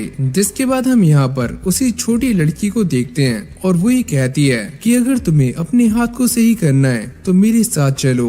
और अब ये सारे के सारे किमोनोस कबाने पर अटैक्स करना शुरू कर देते हैं, लेकिन वो अकेला ही इन सभी को काफी आराम से मार रहा होता है और उसे देखकर ऐसा लगता है कि वो भी एक डीमन बन चुका है। और तभी आकियो ये बोलता है कि ये सारे सीकी के भाई बहन हैं, तो तुम इन्हें मत मारो, वैसे मुझे बस तुमसे मतलब है और मैं तुम्हें ही मारना चाहता हूँ। जिसके बाद यहाँ पर एक काफी बड़ा किमोनो आ जाता है और कबाने उसके हाथ के ऊपर चढ़कर उसके ऊपर अटैक करता है और इस तरफ नोबी ने भी काफी सारे किमोनोस को निपटा दिया होता है। और फिर हम दोबारा से कबाने को देखते हैं जिसने अपनी शर्ट उतार दी होती है और अब वो अपनी पूरी स्ट्रेंथ का इस्तेमाल करके इस किमोनो के ऊपर अटैक करता है। और इस तरफ ये लड़की इनुगामी को लेकर एक पानी के पास आ जाती है और वो ये कहती है कि तुम अपना हाथ इसके अंदर डालो, इससे तुम ठीक हो जाओगे। और जैसे ही इनुगामी ऐसा करता है तो उसका हाथ हील हो जाता है और अब ये लड़की उनसे हेल्प मांगती है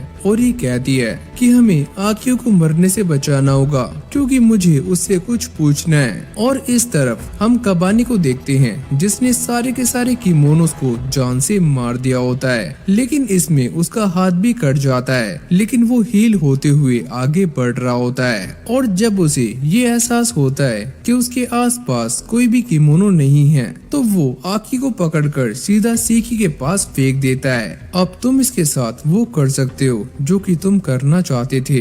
वैसे मुझे इन सारे किमोनोस के अंदर से अपनी माँ की आवाजें आ रही थी और अगर मैं अपने अंकल को भी जान से मार दूं तो भी मेरी फैमिली वापस नहीं आएगी। और तभी अचानक इनुगामी और बाकी सब भी यहाँ पर आ जाते हैं और आकियो उस छोटी सी लड़की को देखकर कहता है कि मैंने तुम्हें मना किया था, तुम यहाँ पर क्यों आई? इससे पहले ये सारे तुम्हें मारे, मुझे तुमसे कुछ पूछना है। वो कुकून जो कि मैंने बनाया था वो तुमने कहाँ पर रखा हुआ है? मेरा गेम अभी ओवर नहीं हुआ है और जब तक मैं तुम्हें ये नहीं बताऊंगा तुम मुझे जान से नहीं मारोगे। नोबी कहता है कि ये इसकी बेटी है और ये सुनने के बाद सीकी सोचता है अबे इस नल्ले की तो शादी भी नहीं हुई थी तो इसकी बेटी कहाँ से आई? और अब ये सारे इस बात को लेकर काफी कंफ्यूज होते हैं कि आखिरकार ये लड़की कौन है। और वो ये कहती है कि मेरा नाम है आया, यानी कि फाइनली हमें इस लड़की का भी नाम पता चल चुका है। और अब इनुगामी मिहाई को फोन लगाता है और ये पूछता है कि तुम मुझे इस बंदे के बारे में बताओ कि इसने पिछला टाइम कहाँ पर स्पेंड किया है। और मिहाई कहता है कि ये बंदा ज्यादा टाइम स्प्रिंग के पास था और वो यहाँ पर कुछ स्पेसिफिक फ्लावर्स का नाम भी लेता है। और ये सुनने के बाद सीकी काफी शॉक्ड हो जाता है क्योंकि ये उसकी मॉम के फेवरेट फ्लावर्स थे। और तभी हम इस छोटी सी बच्ची को देखते हैं जो कि भागकर कहीं पर जा रही होती है, लेकिन सीकी उसको रोक लेता है और ये कहता है कि तुम नहीं, मैं अंदर जाऊंगा। और तभी अचानक सीकी ये नोटिस करता है कि अंदर उसकी मॉम होती है और उसे एक किमोनो गार्ड कर रहा होता है, लेकिन सीकी उसे मारकर दोबारा से बाहर आ जाता है। क्या तुमने मेरा वो कुकून ढूंढ लिया? अंदर मेरी माँ है और मैं उन्हें बचाने जा रहा हूँ। और फिर आया ये बताती है कि वही वो गोल्डन वीबिंग है जो कि उस एक्सपेरिमेंट के बाद पैदा हुई थी। जिसके बाद इनुगामी और बाकी सब भी यहाँ पर आ जाते हैं और वो ये देखते हैं कि सीकी ने एक लेडी को पकड़ा हुआ है और वो ये पूछते हैं क्या ये तुम्हारी माँ है? हाँ, ये मेरी मॉम है और अब मैं अपने अंकल को भी नहीं मारूंगा।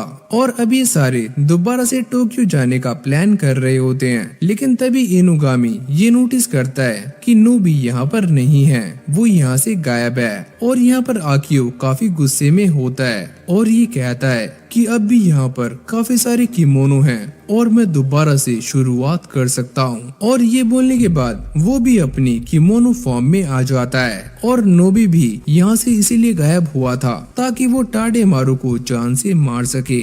और यहीं से हमारा सीन चेंज हो जाता है और अब ये सारे टोक्यो के एक क्लिनिक के अंदर होते हैं और अभी भी उसकी मॉम की हालत काफी खराब है और इसी जगह पर उनका इलाज चल रहा है। और इसके बाद हम ये देखते हैं कि ये सारे के सारे उसकी मॉम के पास बैठे हुए होते हैं और ये बूढ़ी अम्मा उसका इलाज कर रही होती है और वो ये कहती है कि तुम सारे घबराओ मत, इसे बस साइकोलॉजिकल इलनेस है, ये ठीक हो जाएगी। और वो ये बताती है कि इस लेडी के ऊपर काफी टफ टाइम गुजरा है तो इसे सही होने में थोड़ा टाइम लगने वाला है। जिसके बाद सारे लोग यहाँ से चले जाते हैं और सीकी अपनी मॉम का ख्याल रख रहा होता है और दरवाजे के बाहर वही छोटी बच्ची खड़ी होती है यानी कि आया। और वो यहाँ पर खड़ी हुई टाडेमारू की बातों को याद करती है कि वो इस बच्ची को कैसे ट्रीट किया करता था, लेकिन अब उसे पता है कि उसका एक बड़ा भाई है। लेकिन सीकी बाहर उसकी आहट सुन लेता है और वो ये कहता है कि तुम अंदर आ सकती हो। और यहाँ पर आया काफी रिग्रेट कर रही होती है और वो ये कहती है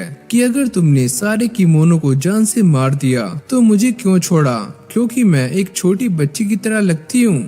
ऐसा कुछ भी नहीं है, अगर आज मेरी मॉम जिंदा है तो उसकी वजह तुम हो। और ये सुनने के बाद वो काफी इमोशनल हो जाती है, क्या मैं इन्हें मॉम बुला सकती हूँ और तुम्हें बड़ा भाई। और तभी अचानक उसकी मॉम को भी होश आ जाता है और वो अपने सामने अपने दोनों बच्चों को देखकर काफी खुश होती है। और फिर यहीं से हमारा सीन चेंज हो जाता है और यहाँ पर इनुगामी इन दोनों को एक मिशन के बारे में समझा रहा होता है और यहाँ पर सीकी को इनके पास आए हुए 1 महीने से ज्यादा हो चुका है। और फिर हमें एक पास्ट का सीन दिखाया जाता है जहाँ पर सीकी इन सभी से बोलकर गया था कि मुझे अपनी फैमिली के साथ थोड़ा टाइम स्पेंड करना है। और इन सभी को ऐसा लगता है कि सीकी ने किमोनिस की जॉब छोड़ दिया है। लेकिन तभी अचानक सीकी यहाँ पर आ जाता है, जब तक मैं तुम्हारे पेरेंट्स को ढूंढने में तुम्हारी हेल्प ना कर दूं, तब तक मैं ये जॉब नहीं छोड़ूंगा। जिसके बाद आया भी यहाँ पर आ जाती है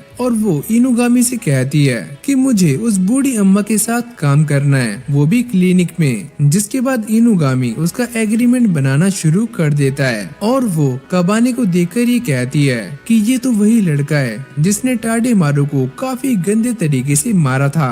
और तभी वो उछलकर कबाने के पास आ जाती है और उसे डेट के लिए पूछती है और कबाने भी हाँ बोल देता है, जिसको देखकर सीकी नीचे फैल जाता है और उसको यकीन नहीं आता कि उसकी बहन ऐसी बातें कर रही है, वो भी उसके सामने।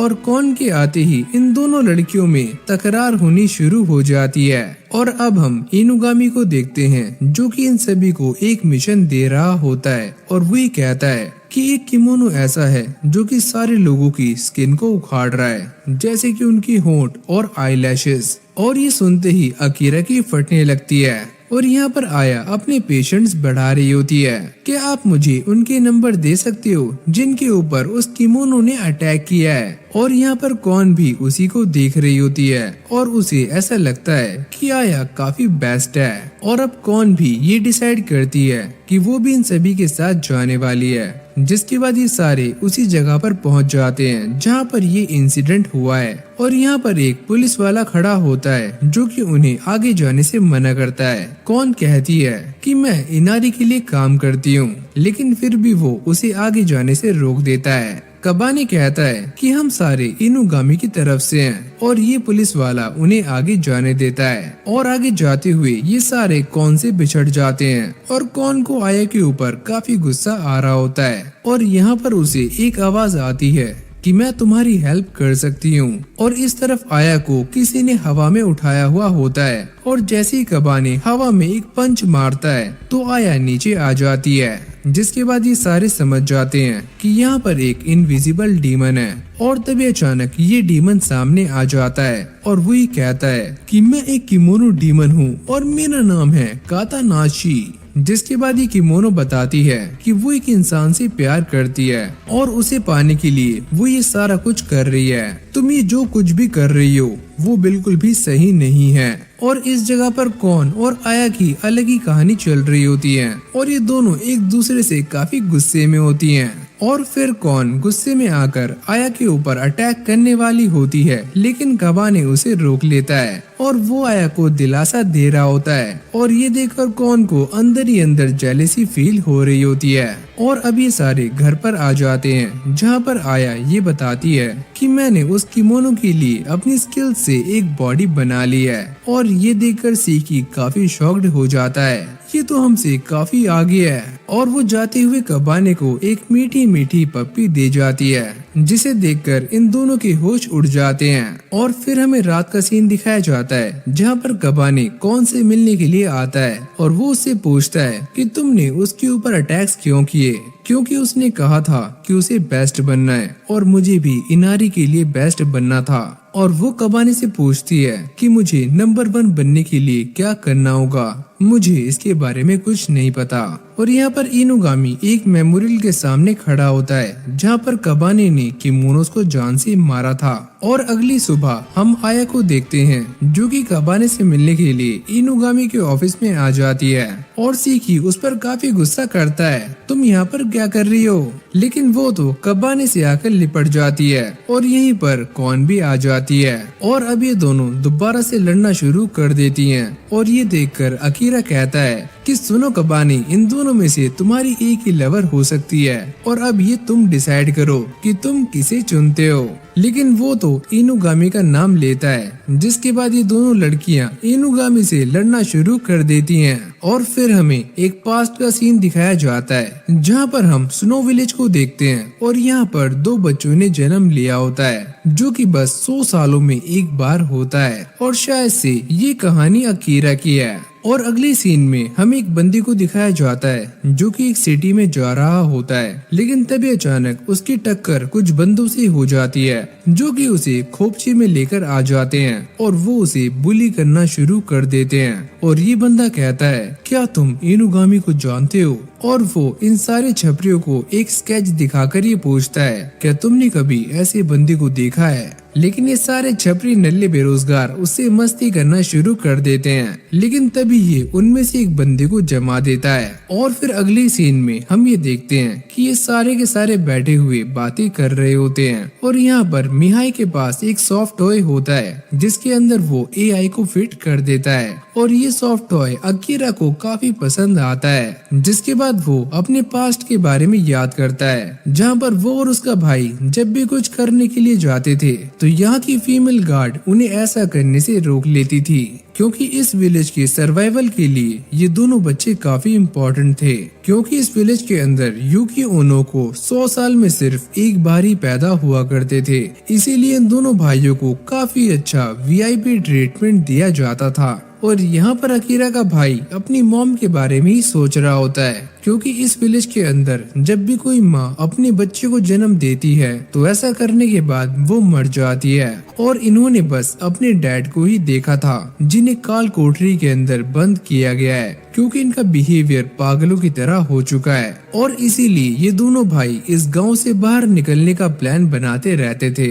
और फिर हम इनुगामी को देखते हैं, जो कि इन सभी से कह रहा होता है कि मैं किसी काम से बाहर जा रहा हूँ, तो तुम यहाँ पर संभाल लेना। लेकिन उसके जाती अकीरा सारा काम 25 करना शुरू कर देता है, यानी कि सारा काम उल्टा पुल्टा कर रहा होता है। और ये देखकर सीकी उसके ऊपर गुस्सा करना शुरू कर देता है। और फिर अकीरा डिसाइड करता है कि वो यहाँ से चला जाएगा। और फिर हमें दोबारा से एक पास्ट का सीन दिखाया जाता है, जहाँ पर इन दोनों भाइयों को एक बैग मिलता है, जिसके अंदर एक मैगजीन होती है और इसमें टोक्यो और इनुगामी के बारे में लिखा हुआ होता है। और फिर हम अकीरा को देखते हैं, जो कि अभी जा रहा होता है, लेकिन तभी अचानक उसके पास से वही बंदा गुजरता है और अकीरा उसको पहचान लेता है, क्या तुम मेरे भाई यूई हो? और फाइनली ये दोनों भाई टोक्यो में मिल जाते हैं, जैसा कि इन्होंने सपना देखा था। और अब ये दोनों एक जंगल में आ जाते हैं और यूई उससे पूछता है, मेरे भाई मुझे बताओ कि तुम कैसे घर में रहना चाहते हो, मैं एक काफी बड़े घर में रहना चाहता हूँ जिसके अंदर चारों तरफ स्नो ही स्नो हो, यानी कि एक स्नो का कासल। और तभी अचानक हम ये देखते हैं कि उसका भाई अपना हाथ आगे करता है और सामने एक काफी सुंदर और बड़ा स्नो कासल आ जाता है। और अब ये दोनों उस कासल के अंदर आ जाते हैं और यहाँ पर अकीरा इस कासल की फोटो ले रहा होता है, लेकिन यूई उसका फोन तोड़ देता है। जिसके बाद यूई यहाँ से चला जाता है और वो जाते वक्त एक काफी बड़ा लॉक भी लगा देता है। जिसके बाद हम सीकी और कबाने को देखते हैं और ये दोनों ही बर्तन धो रहे होते हैं। और तभी अचानक एक न्यूज आती है कि इस जगह पर अचानक से एक स्नो कासल देखा गया है। और ये सुनने के बाद इनुगामी और बाकी सभी यहाँ पर पहुँच जाते हैं। इनुगामी कहता है कि अकीरा के फोन की लास्ट लोकेशन यहीं से आ रही है। जिसके बाद यूई अपने कासल से बाहर आ जाता है और एक रिपोर्टर उससे ये पूछती है क्या ये कासल तुम्हारा है, लेकिन यूई गुस्से में आकर उससे कहता है कि तुम मेरे कासल से दूर रहो।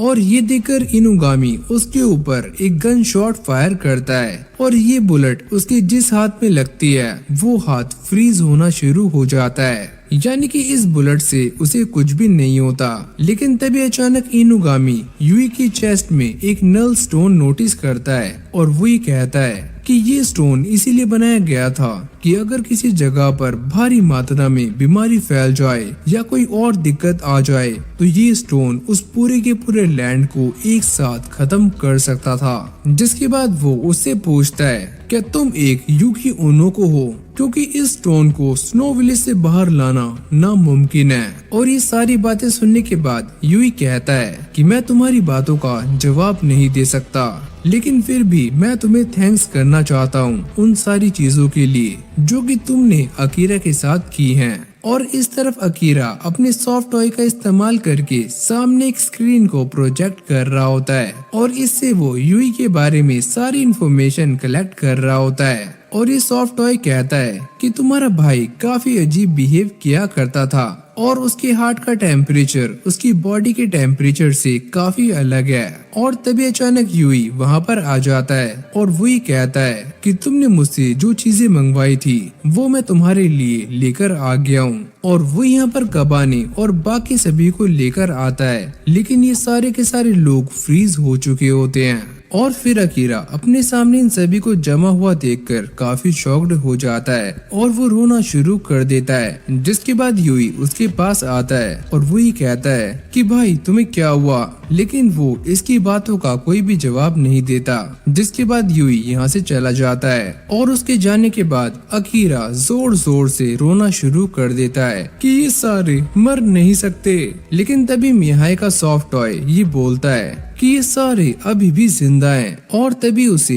ये बात याद आती है कि कबानी के पास हीलिंग पावर्स हैं और वो इतनी जल्दी मर नहीं सकता। जिसके बाद हम यूई को देखते हैं जो कि जंगल में अपने भाई के लिए पुदीना इकट्ठा कर रहा होता है और वही कहता है कि जब मैं स्नो विलेज के अंदर रहा करता था तो मुझे वहाँ का चीफ बना दिया गया। जिसके बाद मुझे काफी कुछ पता लगा, जैसे कि उस नल स्टोन के बारे में। और ये स्टोन हमारे विलेज के आसपास एक स्ट्रॉम को क्रिएट करके रखता है जिससे हमारा विलेज प्रोटेक्ट रहता है। और वही बताता है कि इस गांव के अंदर बस 200 फीमेल्स रहा करती थी और यहाँ पर बस 2 ही लड़के थे, यानी कि वो और उसका भाई। और इस विलेज में सारी लड़कियां मास्क पहना करती थी ताकि वो अपनी बदसूरती को छुपा सकें। और इसीलिए मुझे उनसे नफरत होनी शुरू हो गई। लेकिन मेरा भाई अकीरा मुझे हमेशा ही संभाल लिया करता था। और अब यूई इस मिंट को लेकर कासल के अंदर आ जाता है और अकीरा उससे कहता है कि अब मुझे ये नहीं चाहिए, मुझे तो बस नहाना है। और दूसरी तरफ हम इस कासल के बाहर नोबी और इनारी को देखते हैं और यहाँ पर इनारी ये कहती है कि किसी भी यूकी ओनोको को इतना बड़ा कासल बनाने के लिए काफी सारे पानी की जरूरत पड़ती है, क्योंकि पानी से ही वो सारी चीजों को फ्रीज कर सकते हैं। और ये तब भी हो सकता है अगर उनके पास नल स्टोन हो। और फिर हमें कासल के अंदर का सीन दिखाया जाता है जहाँ पर कबानी इस बर्फ को तोड़कर बाहर आ जाता है और वही कहता है कि अगर मुझे तुम्हारे भाई के साथ अब लड़ना भी पड़े तो मैं उससे लड़ूंगा। और ये सुनने के बाद अकीरा काफी शॉक्ड हो जाता है और वो ये सोचता है कि अगर ये इस बार सच में मेरे भाई से लड़ा तो वो इसे जान से मार देगा। और ये सारी बातें सोचने के बाद वो कबाने से झूठ बोलना शुरू कर देता है कि मुझे तुम सबसे नफरत है और मैंने ही कहा था कि वो तुम सबको जमा दे और अब तुम यहाँ से चले जाओ। और तभी अचानक यहाँ पर यूई भी आ जाता है और वो आते ही कबाने को जमाने वाला होता है, लेकिन अकीरा उसको रोक देता है। अब मुझे इन सब की परवाह नहीं है और मैं आपके साथ जाना चाहता हूँ। और कबाने उसको रोकने की काफी कोशिशें करता है कि प्लीज अकीरा यहाँ से मत जाओ, लेकिन वो रोते हुए यहाँ से चला जाता है। जिसके बाद ये दोनों एक जंगल में आ जाते हैं और फिर हमें दोबारा से कबाने को दिखाया जाता है जो कि इस नमक और सॉफ्ट टॉय का इस्तेमाल करके इन सभी की बॉडी में गर्मी पैदा करने की कोशिश कर रहा होता है। लेकिन तभी अचानक यहाँ पर इनारी भी आ जाती है जिसको देखकर कबानी काफी शॉक्ड हो जाता है। तुम टेंशन मत लो, मैं यहाँ पर लाइव स्टोन के लिए नहीं आई हूँ, मुझे तो बस वो नल स्टोन चाहिए और उसे पाने में तुम मेरी हेल्प करोगे। नहीं, मैं तुम्हारी हेल्प नहीं करूँगा। शायद तुम नहीं जानते कि ये नल स्टोन तुम्हारे माँ बाप से जुड़ा हुआ है, क्या अब भी तुम मेरी हेल्प नहीं करोगे? और फिर हमें दोबारा से यूई और अकीरा को दिखाया जाता है जहाँ पर ये दोनों ही अपने पास्ट को याद कर रहे होते हैं। और यहाँ पर यूई अकीरा से कहता है कि मैं तुमसे काफी स्ट्रॉन्ग हूँ और तुम काफी छोटे हो, तो तुम्हारे हिस्से के भी सारे काम मैं ही करूँगा, तुम बस स्माइल करते रहो। लेकिन भाई, मैं भी बड़ा हो चुका हूँ और मैंने आज ही सुबह बेड पर सूसू कर दिया था। और ये सुनने के बाद यूई समझ जाता है कि वो सूसू नहीं कुछ और ही था और ये छोटा लड़का भी अब बालिग बन चुका है। लेकिन उसे इस बात का भी डर होता है कि अगर इसके बारे में उन सारी लड़कियों को पता लगा तो वो अकीरा के साथ न जाने क्या करेंगी। जिसके बाद यूई सारी की सारी फीमेल्स को एक जगह पर इकट्ठा कर लेता है और वो ये कहता है कि तुम्हें जो कुछ भी चाहिए तुम वो मुझसे ले सकती हो और मैं ही तुम्हारी सारी ख्वाहिशों को पूरी करूंगा, लेकिन बदले में तुम्हें अकीरा को छोड़ना होगा। अगर तुमने ऐसा नहीं किया तो मैं अपने आप को जान से मार लूंगा। अगर तुम मर भी जाते हो तो हमारे पास अकीरा है जो कि अब बालिग हो चुका है, लेकिन मेरा भाई अभी काफी कमजोर है और वो मेरी जगह नहीं ले सकता। और अगले सीन में हम ये देखते हैं कि यूई अपने भाई से कहता है कि तुम यहाँ से चले जाओ और तुम्हें बस टोक्यो, इनुगामी ये सारी बातें ही याद रखनी है और तुम्हें नॉर्थ की तरफ में जाना है। और यहीं पर वो दोनों प्रॉमिस करते हैं कि वो दोनों टोक्यो में मिलेंगे। और फिर हमें दो सस्पिशियस औरतों को दिखाया जाता है जो कि इस बारे में बातें कर रही होती हैं कि हमने अकीरा के पीछे बंदों को छोड़ दिया है जो कि उसे जिंदा या मुर्दा हमारे पास तक लेकर आ जाएंगे। और ये सारी बातें जानने के बाद यूई यहाँ की लीडर के पास पहुँच जाता है और वो ये कहता है कि तुमने मुझे धोखा क्यों दिया। और फिर हमारा सीन दोबारा से यूई पर आता है और वो ही कहता है कि मुझे ऐसा लग रहा है कि कोई हमारा पीछा कर रहा है और वो अकीरा को बचाने के लिए एक प्रोटेक्शन शील्ड बना देता है। और फिर हम नोबी को देखते हैं जो कि इन दोनों का ही पीछा कर रहा होता है और वो भी अपनी कित्सुने फॉर्म में आ जाता है। और दूसरी तरफ हम इनारी को देखते हैं जो कबाने से कहती है क्या तुम्हें अपनी फैमिली के बारे में नहीं जानना। इनुगामी कहता है कि तुम्हें इसके साथ चले जाना चाहिए क्योंकि हमें अकीरा को बचाना है। और फिर अगली सीन में हम नोबी को देखते हैं जो कि अपनी एक काफी खतरनाक टेक्निक का इस्तेमाल करता है जिससे वो अपने काफी सारे क्लोन्स बना लेता है और यूई के ऊपर अटैक करता है। लेकिन यूई भी अपनी आइस पावर का इस्तेमाल कर रहा होता है और वो अपने काफी सारे क्रिस्टल्स को इन क्लोन्स की बॉडी में घुसा देता है, जिसको देखकर रियल नोबी दोबारा से उसके ऊपर अटैक करने के लिए आगे आता है। और यूई भी अपने मैजिक का इस्तेमाल करके काफी खतरनाक शार्प क्रिस्टल्स बना लेता है। और इस तरफ हम कबानी को देखते हैं जो कि उन्हीं की तरफ बढ़ रहा होता है। जिसके बाद नोबी और यूई के बीच में एक काफी खतरनाक फाइट स्टार्ट हो जाती है और यहाँ पर नोबी यूई का नल स्टोन छीनने की काफी कोशिशें करता है, पर इस नल स्टोन की पावर्स के आगे वो कुछ भी नहीं कर पाता। तुम जैसे कमजोर लोग इस नल स्टोन की पावर को कंट्रोल नहीं कर सकते और यहाँ तक कि इसे छू भी नहीं सकते। और इस तरफ नोबी के हाथ की हालत काफी खराब हो जाती है और वो ये सोचता है कि मैं इसे छू क्यों नहीं पा रहा हूँ, और अब वो इससे बचने की काफी कोशिशें करता है, लेकिन यूई उसको ढूंढ लेता है, जिसके बाद वो इसके ऊपर अटैक करता है। लेकिन तभी कबाने यहाँ पर आ जाता है और उसके अटैक को डिफेंड कर लेता है। सुनो नोबी, क्या तुम्हारे पास कोई आइडिया है? लेकिन तभी अचानक हम ये देखते हैं कि वो कबाने की पूरी बॉडी में आग लगा देता है, लेकिन इस आग से कबाने को कुछ भी नहीं होता, जिसके बाद वो यूई के साथ भिड़ जाता है और अब देखते ही देखते यूई की आइस मेल्ट होनी शुरू हो जाती है और ये बंदा अपने ऊपर से अपना आपा खो देता है। टोक्यो इनुगामी इनुगामी टोक्यो, और वो बार बार यही वर्ड्स दोहरा रहा होता है। और अब उसकी आइस उसकी बॉडी पर एक आर्मर जैसा बना देती है, जिसके बाद वो कबाने से लड़ना शुरू कर देता है और इस बार वो कबाने के ऊपर काफी भारी पड़ रहा होता है। और दूसरी तरफ हम अकीरा को देखते हैं, जो कि अब भी इसी केज के अंदर बंद होता है और वो ये देखता है कि उसके आसपास काफी सारी फॉग है। मैं इस फॉग का इस्तेमाल करके यहाँ से बाहर निकल सकता हूँ। जिसके बाद वो अपनी पावर्स का इस्तेमाल करके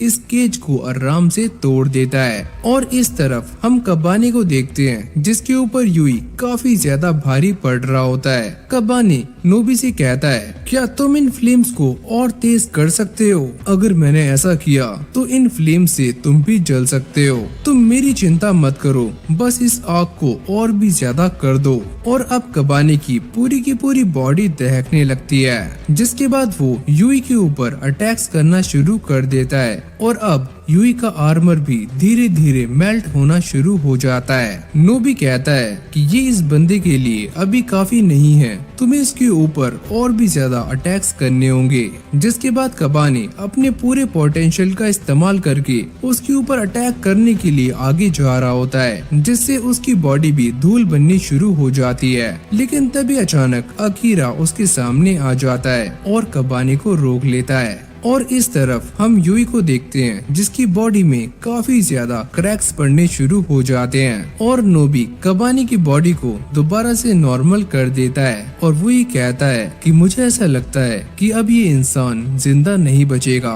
क्योंकि इसने अपनी पूरी पावर्स नल स्टोन को दे दी है। और ये सुनने के बाद अकीरा इस नल स्टोन को उसकी बॉडी से बाहर खींचने की काफी कोशिशें करता है और उसके सामने उसके भाई की सारी पास्ट मेमोरीज आ जाती हैं कि किस तरह से उसने अपनी लाइफ को इस नल स्टोन को दे दिया था, जिससे उसका पूरा का पूरा विलेज तबाह हो गया। और कबाने भी अपने आप को रीजनरेट करके इसकी हेल्प करने के लिए आगे आ जाता है। लेकिन तभी अचानक उसका लाइफ स्टोन बाहर निकलता है और ये दोनों ही स्टोन्स फ्यूज हो जाते हैं। और फिर हम यूई को देखते हैं, जिसकी बॉडी से वो स्टोन बाहर निकल चुका है और ये स्टोन फ्यूज होने के बाद कुछ ऐसा दिख रहा होता है। जिसके बाद इनारी इसको उठा लेती है और वो ये कहती है कि अब ये मेरा हुआ। इनुगामी कहता है कि ये तुम्हारा नहीं है, ये इन दोनों का है, तो ये तुम इन्हें दे दो।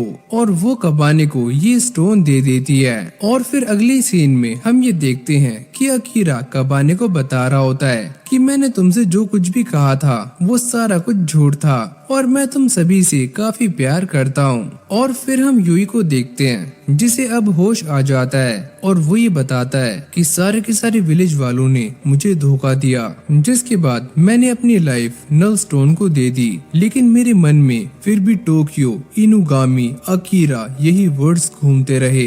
कबाने कहता है, क्या तुम मुझे नल स्टोन के बारे में कुछ बता सकते हो ताकि मुझे मेरे मॉम डैड के बारे में कुछ पता लग सके। यूई बताता है कि ये नल स्टोन पहले से ही वहाँ पर मौजूद था और इसे प्रोटेक्ट करने के लिए बाद में वहाँ पर विलेज को बनाया गया। और अब ये सारे एक वॉर के बारे में बातें करना शुरू कर देते हैं और इनुगामी ये बताता है कि ये वॉर इंसानों और किमोनो के बीच में काफी लंबे टाइम पहले हुई थी, जब इंसानों को ये पता लगा था कि किमोनो भी एग्जिस्ट करते हैं, और इस वॉर के अंदर दोनों ही तरफ के काफी सारे लोग मारे गए। जिसके बाद यूई ये बताता है कि इसी बीच जो स्ट्रॉन्ग किमोनो थे उन्होंने अपनी पावर्स का इस्तेमाल करके सारे के सारे इंसानों की मेमोरीज को इरेज कर दिया, ताकि उन्हें किमोनो के बारे में कुछ भी याद ना रहे। और ये वही स्ट्रॉन्ग किमोनो थे जिन्होंने लाइफ स्टोन और नल स्टोन जैसे काफी सारे स्टोन्स का निर्माण किया और उन्हें अलग अलग जगहों पर अलग अलग लोगों को दे दिया, ताकि पूरे वर्ल्ड में पावर का बैलेंस बना रहे। और ये सारी बातें बताने के बाद यूई कहता है कि अगर तुम्हारे पेरेंट्स ने तुम्हें ये स्टोन दिया था तो ऐसा हो सकता है कि वो किमोनो चीफ रहे होंगे, और ऐसा भी हो सकता है कि उन्होंने ये स्टोन कहीं से उठाया हो। इनुगामी कहता है कि ऐसे स्टोन्स पूरे जापान में फैले हुए हैं। अगर हम इन सारे स्टोन्स के बारे में पता लगाएंगे तो हो सकता है कि हमें कबाने के पेरेंट्स के बारे में भी पता लग जाए। और इस तरफ हम इनारी को देखते हैं जो कि नोबी से कहती है कि मुझे किसी भी हालत में वो सारे के सारे स्टोन्स चाहिए, और तुम जानते हो ना कि मैं किसके बारे में बातें कर रही हूँ, और इसके बारे में इनुगामी को भी पता नहीं लगना चाहिए। और इस तरफ यूई कबाने से कहता है कि अगर तुम चाहो तो इस स्टोन को अपने पास रख सकते हो। और फिर हम नोबी को देखते हैं जो कि कॉन के पास आ जाता है और ये कहता है कि तुम्हें कबाने से उसका लाइफ स्टोन लेना है, जिसके लिए तुम्हें उसके दिल के साथ खेलना होगा, जिससे वो अपना लाइफ स्टोन तुम्हें अपने आप ही दे देगा। और फिर अगली सीन में हम ये देखते हैं कि ये सारे के सारे लोग कहीं बाहर जाने की प्लानिंग कर रहे होते हैं, और अकीरा अपने भाई के साथ पिकनिक पर जा रहा होता है। और जैसे ही इनुगामी और कबाने अपने घर से बाहर निकलते हैं तभी अचानक उनके सामने कॉन आ जाती है, जिसको देखकर इनुगामी ये समझ जाता है कि इसको यहाँ पर इनारी ने भेजा है। लेकिन इसके बावजूद भी वो कॉन को अपने साथ ले जाने के लिए मान जाता है, और अब ये तीनों मिलकर कबाने की फैमिली को ढूंढने के लिए निकल जाते हैं। तो इसी के साथ हमारे इस एनिमे का पहला सीजन यहीं पर एंड हो जाता है। अगर आपको ये वाली वीडियो अच्छी लगी हो तो वीडियो को लाइक करके चैनल को सब्सक्राइब करना मत भूलना। बाकी मैं मिलता हूँ आपसे एक और न्यू फ्रेश वीडियो के साथ, तब तक के लिए कीप वॉचिंग एनीसोल।